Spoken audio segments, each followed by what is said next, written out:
This lecture is going to be on the history of police in the United States. The American police have many of the characteristics of the English police. Three of the major traditions passed on to U.S. police include limited authority, meaning that the police just can't arrest you for walking down the street. There has to be a law that you're violating that's on the books. The authority comes from statutes.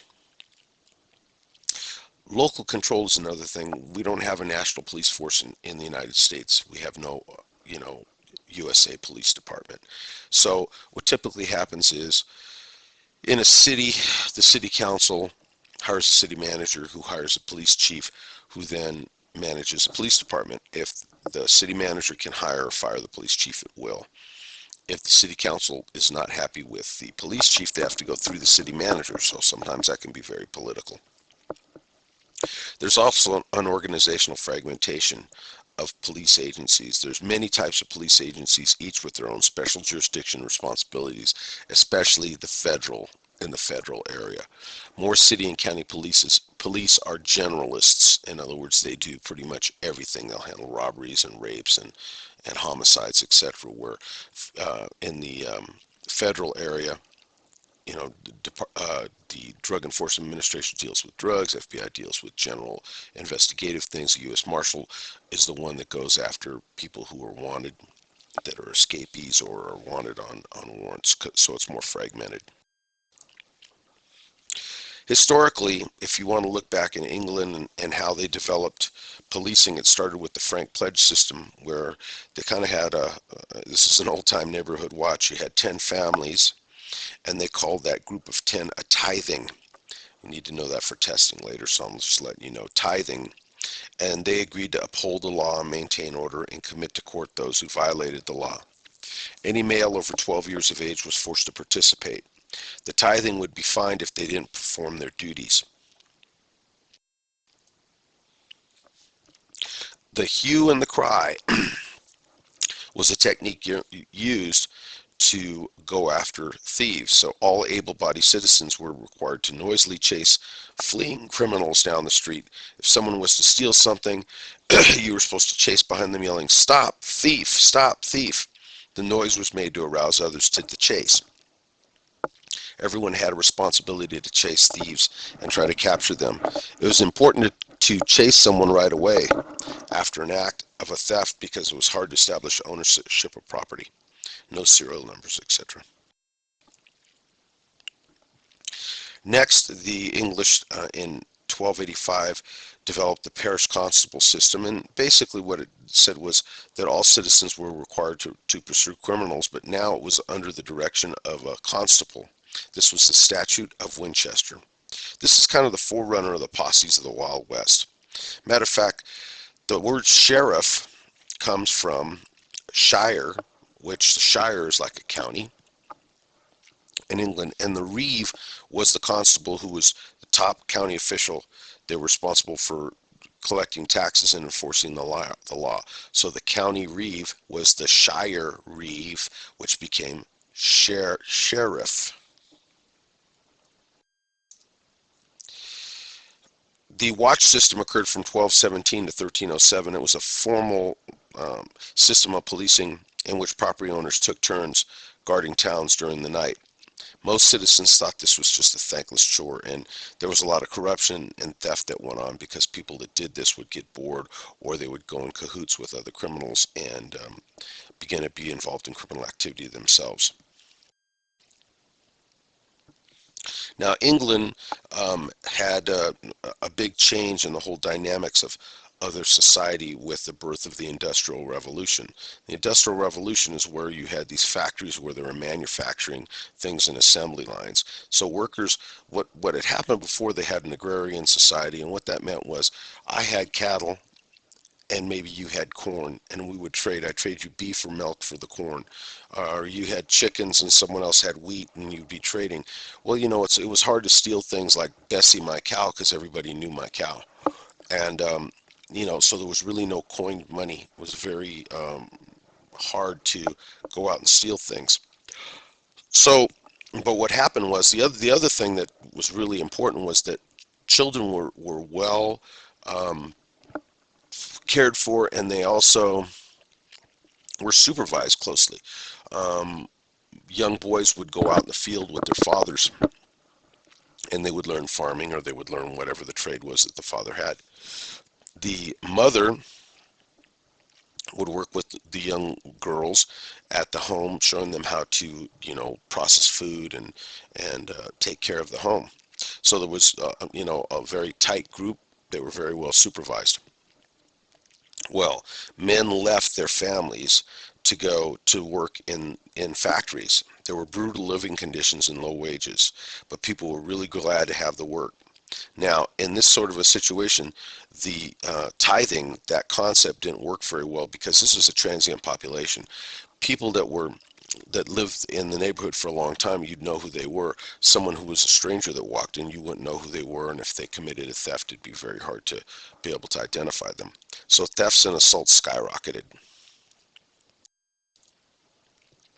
1425, Jonathan Wild, who had been a thief and then reformed himself, decided to become the thief taker general of Great Britain and Ireland.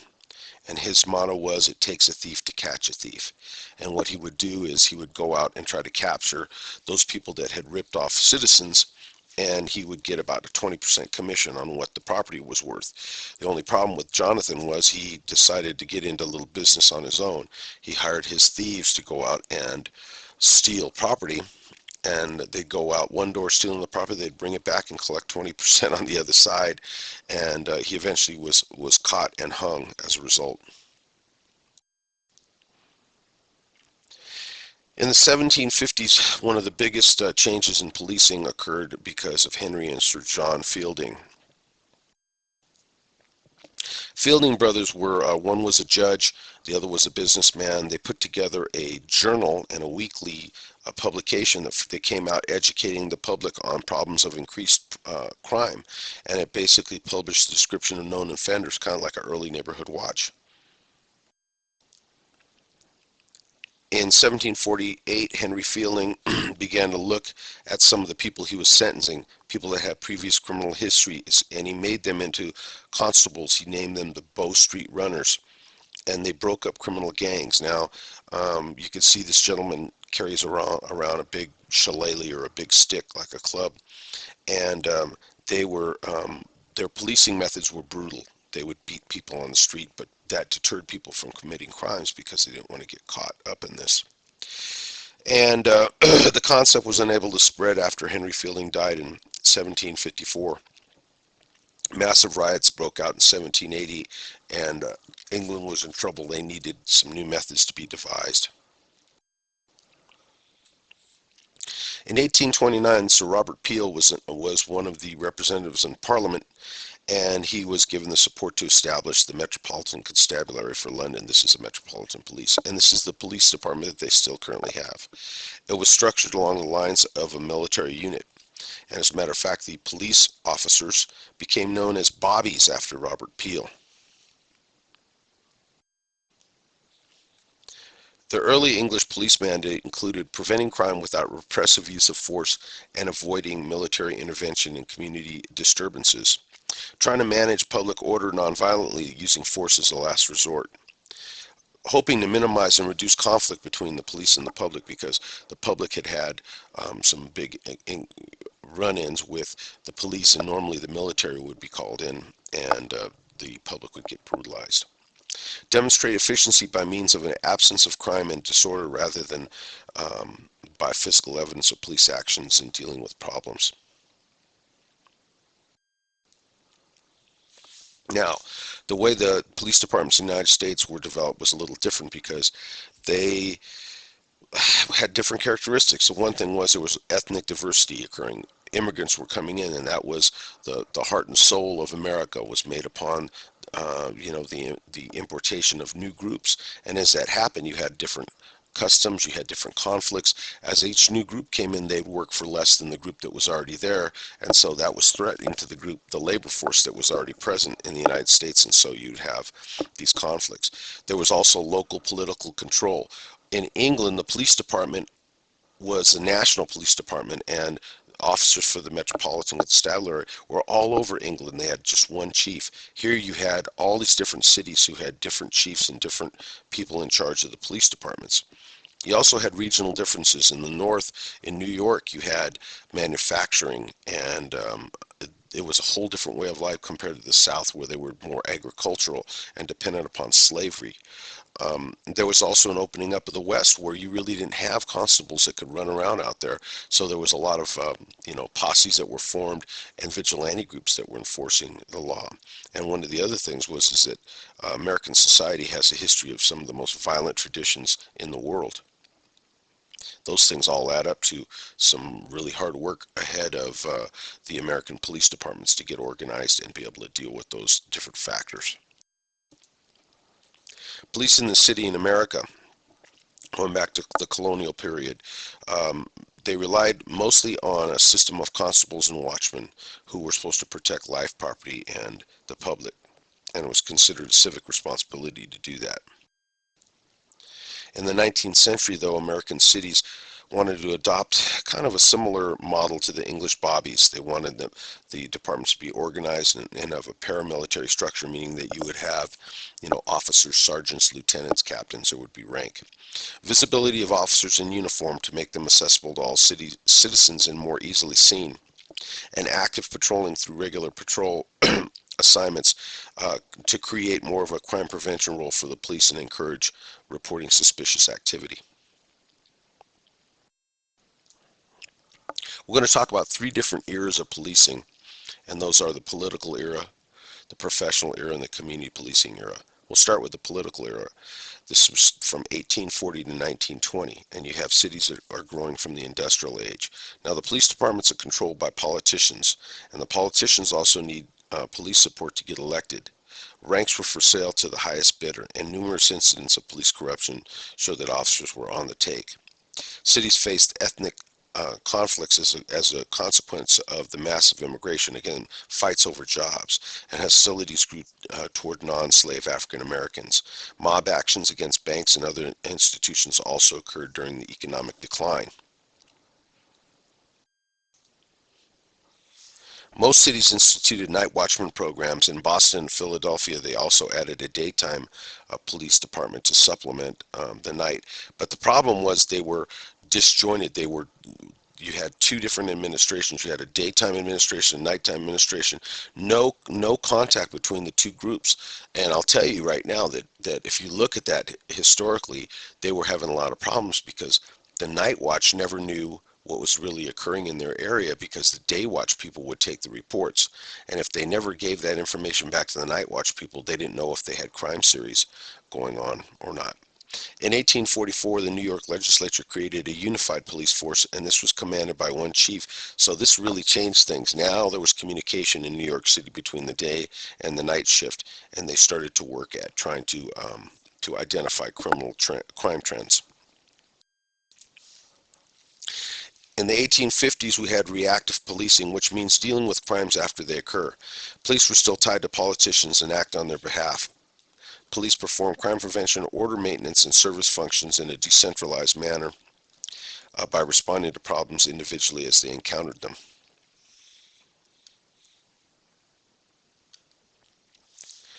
So what you had here was when an officer went to work, depending on what direction he walked, he dealt with whatever he came upon walking that direction.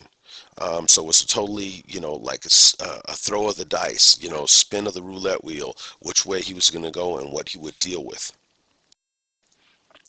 Policing in the South. First police forces were organized for fear of slave revolts, and slave patrols were sent out to chase runaway slaves, and they had the power to search, arrest, and also administer corporal punishment against blacks, which is usually in the form of whippings. Policing in the West was done mostly by vigilante justice. People that found out a crime occurred, they'd form a posse, they'd go chase down the criminals.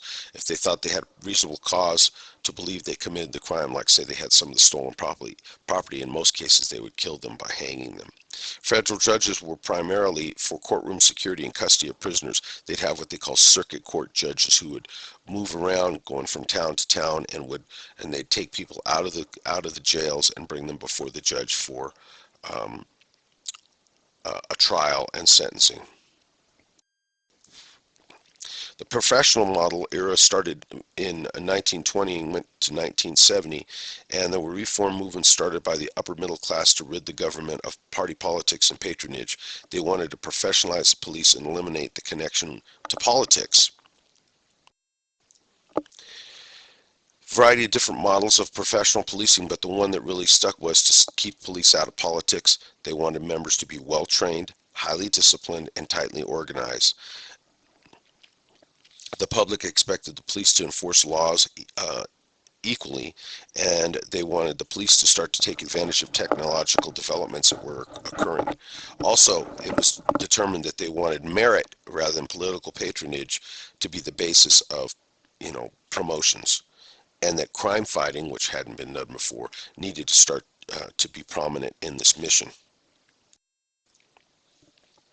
So the biggest change they had was crime fighting, and it did more to change the nature of American policing than any of the other attributes I talked about.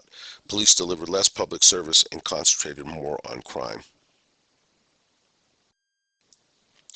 Some of the chiefs that were very used a lot of the new technology were, one of the main ones was August Vollmer, and he was at the Berkeley Police Department. He developed the red light recall system.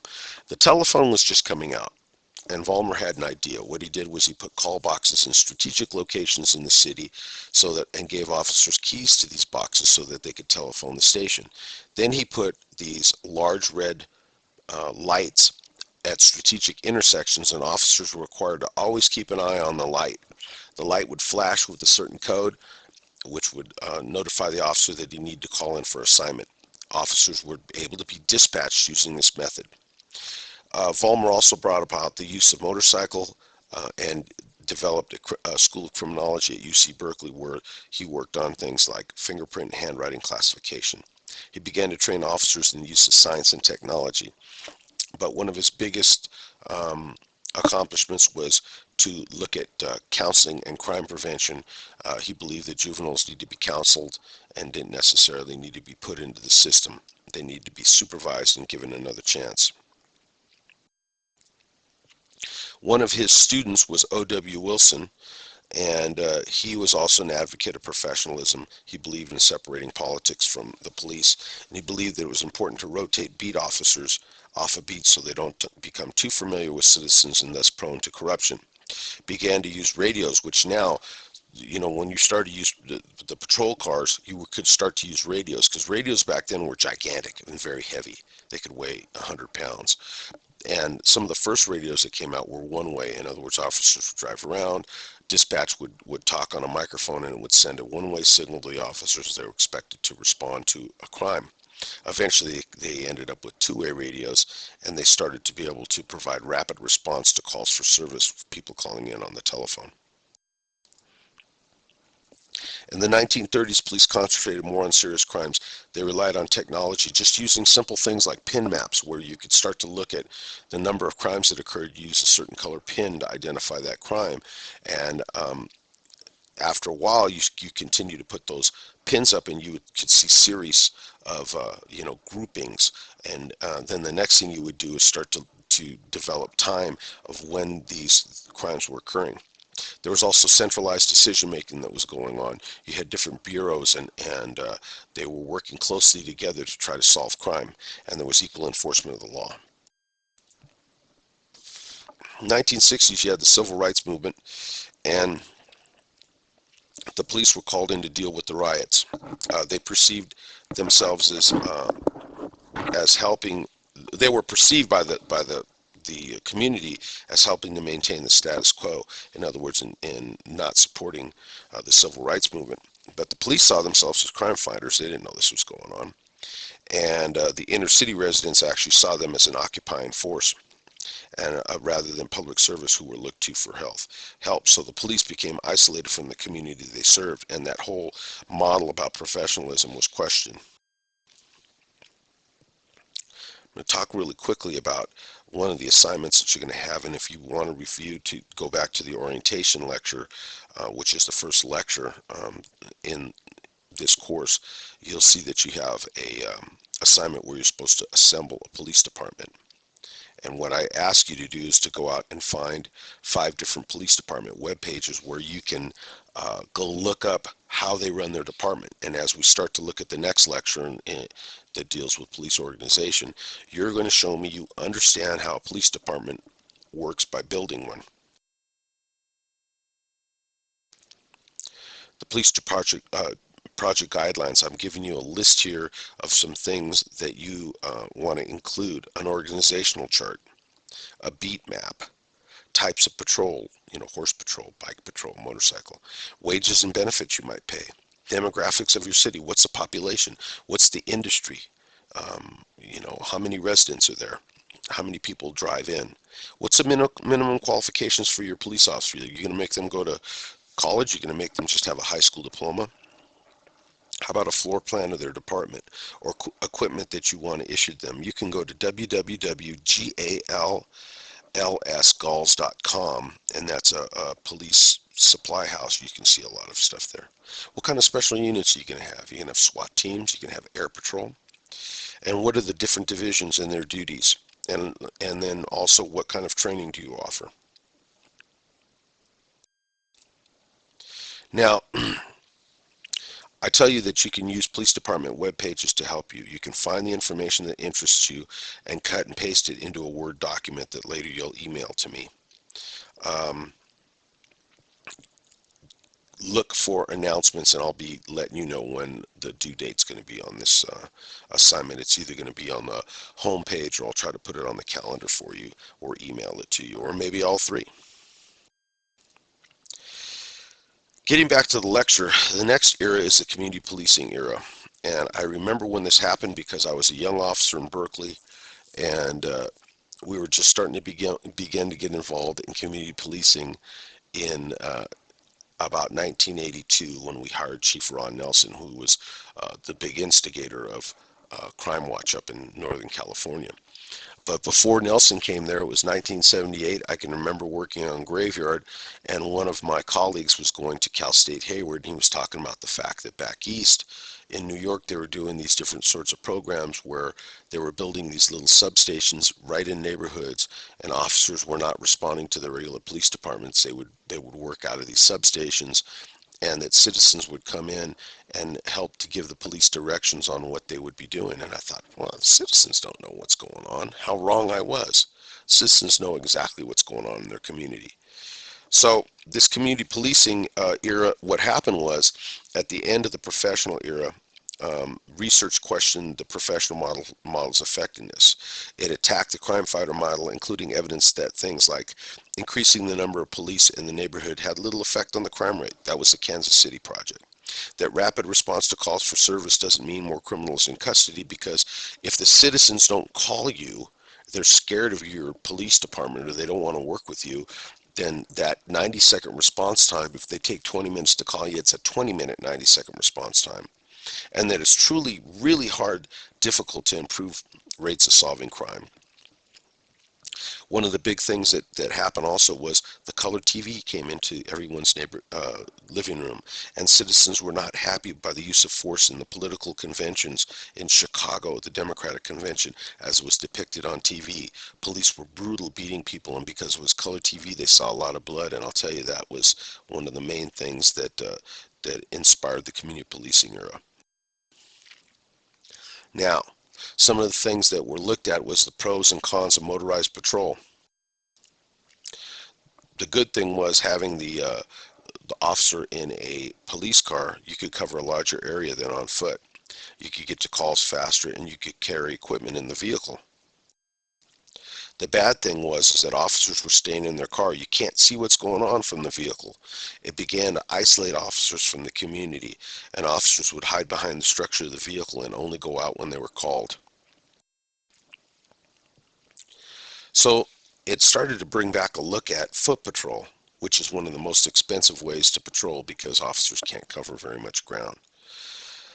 And so it began all this discussion. Some of the contemporary arguments for putting police back in foot patrol was that there was a better relationship with the community. You gain knowledge of the neighborhoods. You're better able to detect criminal activity. I mean, that's pretty obvious. If you walk by an alley, You're going to be able to smell things and hear things that if you drive by, you're not going to even have a chance to experience. Foot patrol leads to higher citizen satisfaction, and there's some evidence of lower crime rates. But in fact, the big thing was it was citizen satisfaction and the fact that there was a lower fear of crime. You know, we were talking about victimization in a previous lecture, and citizens want to feel safe. And if they see officers walking around, there's a perception that they're safe and they live a better life because of that. Just want to remind you now to check your discussion forum and see what the current event assignment is going to be, and make sure that you get it in on time. Again, motorized patrol changed police from watching to prevent crime to waiting to respond to crime. So instead of being on the corner and kind of being a shepherd watching what's going on, officers were cruising around in these cars. They got bigger and bigger beats. They got to know less and less of the community, and they responded to crimes instead of preventing them. O.W. Wilson, who I talked about earlier, was an advocate of motorized patrol, but he never envisioned that officers would stay in their car for the entire shift. As a matter of fact, in Flint, Michigan in the 70s, you had the public voting to raise taxes in order to have more foot patrol officers because they really liked foot patrol. Another topic that some studies that were done in 1991, one of the studies was done that what was better, a one-person or a two-person patrol car. And what they found in 1991 was that 70% of patrol cars were staffed by one officer. It was more economical, permitted more cars to be out in the street, and really, if you had two people in a car and you responded to a cold burglary, the other officer could have been out patrolling while the first officer took the report. The other thing is that despite being economical, officers and unions believe it provides additional safety for officers and the public. But another study showed that officers who were in two-person cars were at times in danger or had more injuries than officers in single-person cars. And the reason is officers who were in two-person cars believed that they had cover with them already, so they didn't bother to call in their stops. And at times they would think they had a situation under control, and then it would get out of control and they would get injured because dispatch didn't know where they were. One of the other things that affected the police departments was a thesis written by George Q. Wilson and George Killing from back east. They were both professors. I believe they're in New York at John Jay University, but I'm not positive. But anyhow, you'll find this in your book. You can read the Broken Windows thesis. I can tell you that it came out in the Atlantic Monthly, and it talked about the fact that police should return to order maintenance and provide service, and they should concentrate on lowering the fear of crime. They needed to improve quality of life in the community. And there were a number of different projects that showed this. One of the big things that they pushed for was that departments needed to survey the community to see what kind of job they were doing. They needed to organize the community, and they needed to look at quality of life issues like cleaning up broken down cars on the roadway, towing abandoned cars, making sure that you didn't have a bunch of transients sleeping on mattresses in alleys, to get homeless shelters up and running so that you had people in safe conditions. Dealing with a variety of different things, but most of it had to do with communication with the public. The whole thing of the Broken Windows thesis is this: if there is a house, and that house is well maintained, and it's painted, and it's landscaped, and it's immaculate, and people going by that house will see that house and go, wow, somebody cares about that house.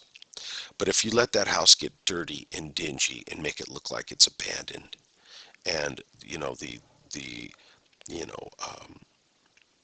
lawn is growing and weeds are growing and it just looks terrible, and somebody breaks one window in that house and it's not repaired, eventually other people will break windows in the house because the perception is nobody cares about it.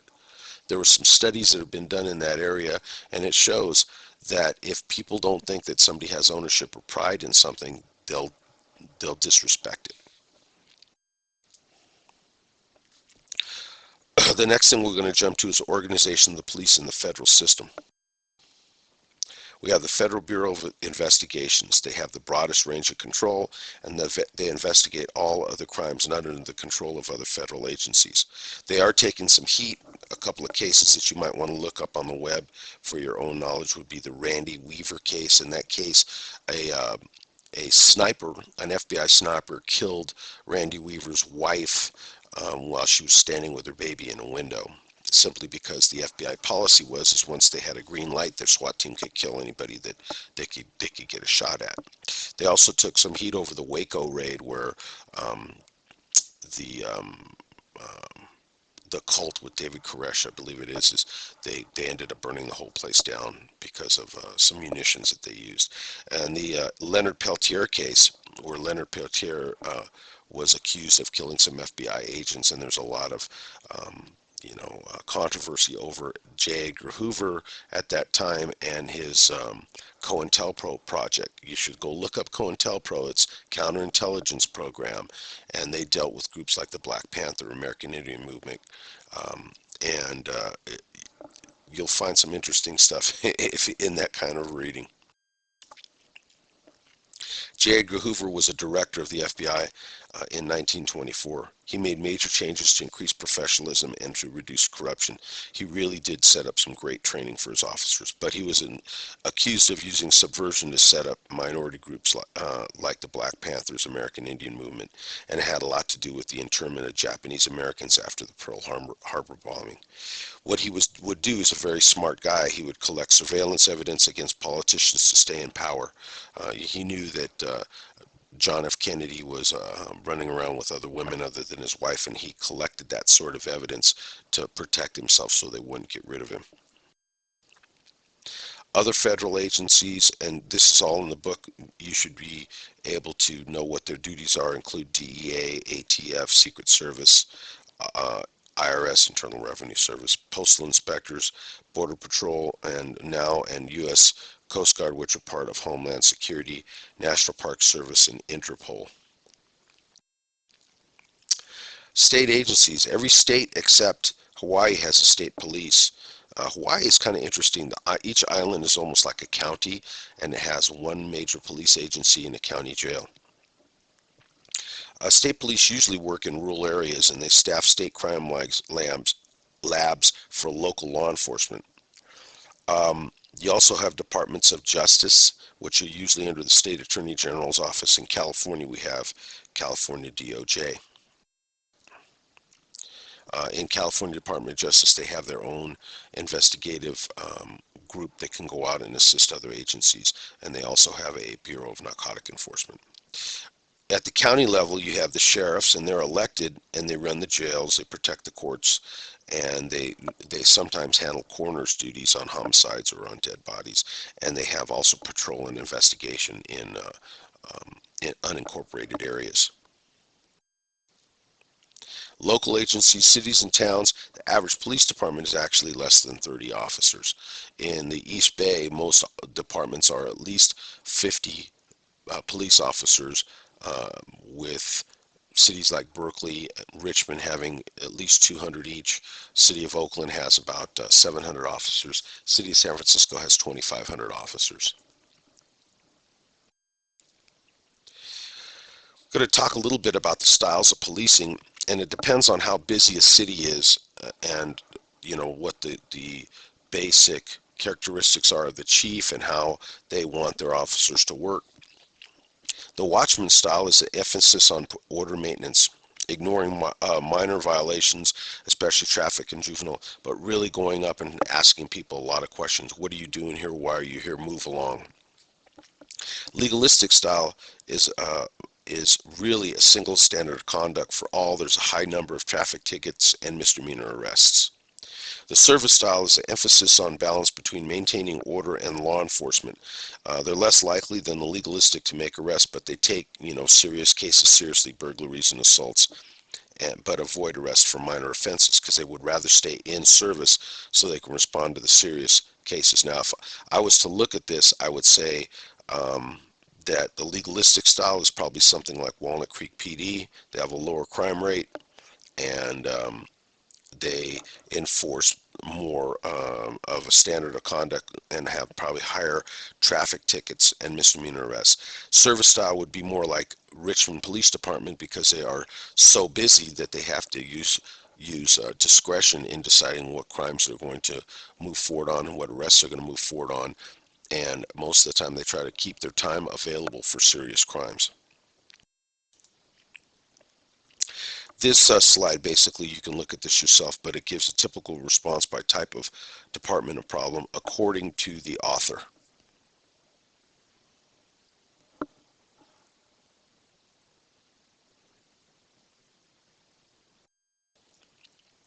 Now, police policy really determines police discretion because police chiefs decide where money's going to be spent, if there's hot spots they want to deal with, what crimes are going to be addressed or overlooked. And police officers, basically, the less rank you have, the more discretion you can use. Patrol officers have the most discretion when dealing with order maintenance. Officers deal with discretion in a number of ways. They can totally not be involved in the case, just uh, not even getting involved. Sometimes we call that kissing off a case. Or they can make an arrest, or they can do an informal handling of the incident. The four factors that influence an officer's discretion include the characteristics of a crime. Obviously, an argument between two brothers and even a person shove match are not going to be the same as dealing with domestic violence or a rape case. Next is the relationship of the criminal to the victim. That will have an influence on what the officer is going to do with the case. The third thing is the relationship between the officer, the criminal, and the victim. If an officer's dealt with something informally before and that has been successful and they have not had to deal with the situation again for, let's say, a year or 2 years, they may have done a good job. They may go back to using that same method. And the fourth factor is departmental policy. If your department says that you shall handle these cases a certain way, then they've just taken away your discretion. You have to deal with what they want you to do. Police functions. General functions of the police include protecting the constitutional rights of individuals, identifying problems, creating a feeling of security in the community, and assisting those who can't help themselves. The key terms are now listed. I'll give you a second to look at these.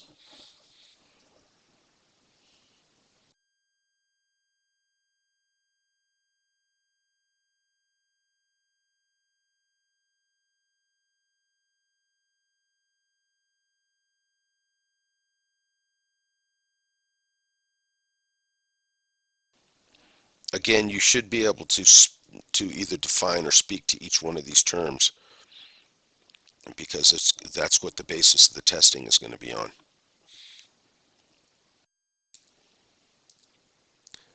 It's the end of this lecture.